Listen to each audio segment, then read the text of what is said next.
চাওক যে আজি জুবিন গাৰ্গ বিহীন জুবিন গাৰ্গৰ প্ৰথমটো উপজা দিন খুব মানে আমাৰ চবেই আৱেগিক হৈ পৰিছে দুখ লাগিছে যদিও তেওঁ কায়িকভাৱে আমাৰ মাজত নাই সকলোৰে অন্তৰত এটা গান হৈ জীয়াই আছে বুলি আমি ভাবিছো তেখেতে য'তেই আছে ত'তে শান্তিৰে থাকক আমি সকলো গোলাঘাটবাসী ৰাইজেও তেখেতৰ হৈ শ্ৰদ্ধাঞ্জলি জ্ঞাপন কৰিছো আজি ভাৰতীয় জনতা পাৰ্টি আৰু অসম গণ পৰিষদৰ যৌথ উদ্যোগত তথা গোলাঘাট জিলা প্ৰশাসনৰ সহযোগত জুবিন গাৰ্গৰ যি 53 সংখ্যক জন্মদিনৰ লগত সংগতি ৰাখি যি মেগা ব্লাড ডনেটৰ কেম্প আয়োজন কৰিছিলে ভাৰতীয় জনতা পাৰ্টি গোলাঘাট জিলাৰ তথা অসম গণ পৰিষদৰ সহযোগত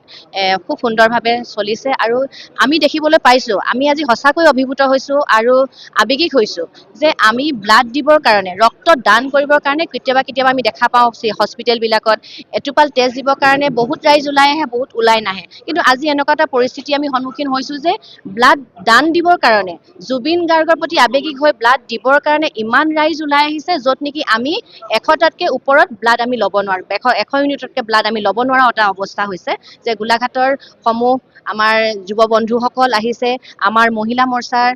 মহিলাসকলেও আজি ব্লাড দিছে আৰু আমি দেখিবলৈ পাইছোঁ সঁচাকৈ অভিভূত হৈছোঁ কিন্তু খুব আৱেগিক মনেৰে আজি খুব দুখ মনে তেওঁলোকে ব্লাড ডনেট কৰিছে যে জুবিন গাৰ্গৰ দুখীয়া দৰিদ্ৰ নিচলাৰ প্ৰতি যিটো তেখেতৰ মনৰ ভাৱ আছিলে সকলোকে সহায়ৰ হাত আগবঢ়াই তেখেতে যেনেদৰে আগবাঢ়ি গৈছিলে অকল গানৰ মাজেদিয়ে নহয় সাংস্কৃতিক জগতখনতেই নহয় দুখীয়া নিচলাক আগবঢ়াই নিবৰ ক্ষেত্ৰতো তেখেতে যেনেধৰণে আগভাগ লৈছিলে আজি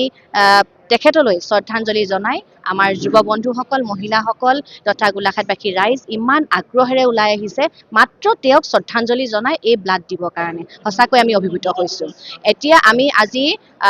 গোলাঘাট জিলাৰ দুটা কেম্প আমাৰ হৈ আছে এটা আমাৰ বোকাখাটত আৰু এটা গোলাঘাটত আজি গোলাঘাটৰ এনাজৰী বিবাহ ভৱনত আমাৰ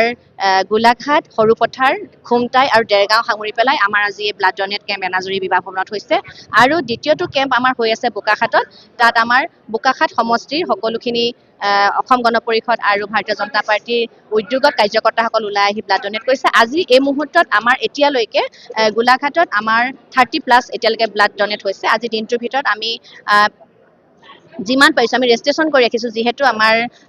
চিভিলৰ পৰা জনাইছে যে চিকিৎসালয়ৰ পৰা জনাইছে যে আমি ব্লাড বেংকৰ পৰা জনাইছে যে আমি 100 ইউনিটতকৈ ব্লাড বেছি ল'ব নোৱাৰোঁ সেইকাৰণে ষ্টকত ৰখা যাব আমি অলৰেডি ৰেজিষ্ট্ৰেশ্যন কৰিছোঁ এতিয়ালৈকে আমাৰ গোলাঘাটৰ এইটো হেয়াত 500ৰ ওপৰ আমাৰ ৰেজিষ্ট্ৰেশ্যন হৈছে সেইকাৰণে আমি খুব মানে আৱেগিক হৈছোঁ অভিভূত হৈছোঁ আৰু পুনৰবাৰ জুবিন গাৰ্গ ডাঙৰীয়া যদিও আমাৰ মাজত কায়িকভাৱে নাই সঁচাকৈ অন্তৰৰ নিভৃত কোণৰ পৰা তেওঁলৈ অশ্ৰুসিক্ত অঞ্জলি জ্ঞাপন কৰিছোঁ তেওঁ য'তেই আছে শান্তিত থাকক আৰু সকলোৰে মাজত জুবিন গাৰ্গ আছিলে আছে আৰু ভৱিষ্যত দিনত সদায় জীয়াই থাকিব